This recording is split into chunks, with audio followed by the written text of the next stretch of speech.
Hello, KMA tribe, friends, and family, followers, all you folk. Uh, I haven't even done a video in a few days. It's been so crazy busy, and I've been so focused on creating and doing some things that I just haven't. You've probably been super busy too, but I did want to share a few things with you this morning. Uh, Started with my morning reading.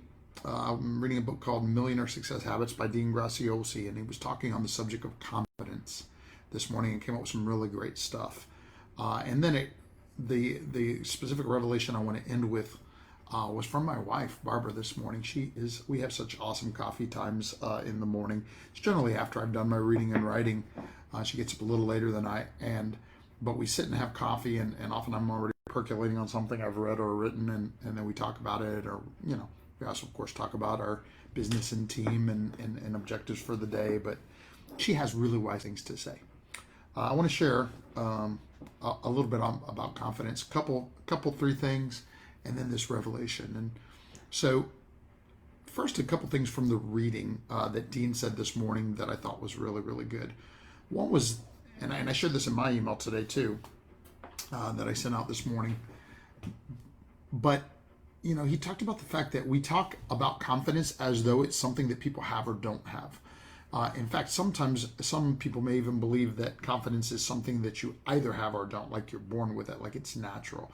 And I said in my email, I don't believe it's natural. I believe it's nurture. Of course, one of the reasons I believe this is because we have taken so many shy, timid, not confident people and help them become amazingly confident black belt leaders and warriors. So I know that confidence is something that is developed, not something that is inherent. But he also made the great point that even confident people can sometimes lack confidence in certain situations. And that on the contrary, people that lack confidence can still act with confidence for a cause that they feel a strong enough commitment to. By the way, this ties to something I'm going to be teaching in my certified instructor training program this weekend, the 4 C's to confidence. I'm not going to really talk on that as much today. I just wanted to talk on that. Number one, first thing I want people to realize is that confidence is for sure something that can be developed in anyone. It's not you have it or you don't. It can be developed. That's what we do here. Number two is that, again, even confident people sometimes lack confidence and vice versa, which leads to number three, which is that we need to know the process of producing confidence in ourselves even. Like, hey, if I'm feeling a little unconfident, why? And what do I do about this? Right? All of those are important skills. And then I'll get to the revelation that I had with Barbara this morning, because she brought up a great point. And as I was explaining all that to her, she said, I think that happens sometimes with our students. She said, the student comes in and maybe lacks confidence at the beginning, but they go through our basic training course, and by the time we get them into our black belt training program, they are demonstrating a greater deal of confidence, and we feel as though they're confident. She said, but here's the point that she goes, because they, like, just like in college, my students go through a freshman year and then a sophomore year and then a junior year, right? She said that, for example, when a student goes from a freshman level 1 to a sophomore level 2, all of a sudden they're like a white belt again. They're purple belt going into that class, but they're like a white belt again because it's new material.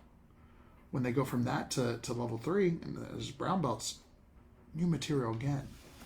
She said sometimes I think we feel like we've given them confidence, but maybe when they go into that next level, maybe they lose a little bit of it. And it was very, very valuable. It made me realize, wow, we need to make sure as leaders, this is going to be one of the things in my instructor training this weekend now, that as leaders, we have to remember that we have to nurture our students. They set a goal to becoming black belt leaders, and we need to help them succeed in that goal. And so therefore, every time they begin something new and hard again, we got to make sure that they're getting the correct kind of support and nurturing and development to make sure that they negotiate that next hurdle. And then, of course, I thought, and this is where it's relevant to all of you listening to this, wow, that applies to everything too. Whoever you're leading in any situation and capacity, this is true, right? Whether it's your employees or your kids, we need to make sure that we continue to develop, nurture, and hone their confidence, and especially the most important confidence, their confidence in their own ability to do every step of the way along whatever journey they're on. Prepare to live in power to lead. Make it a great day.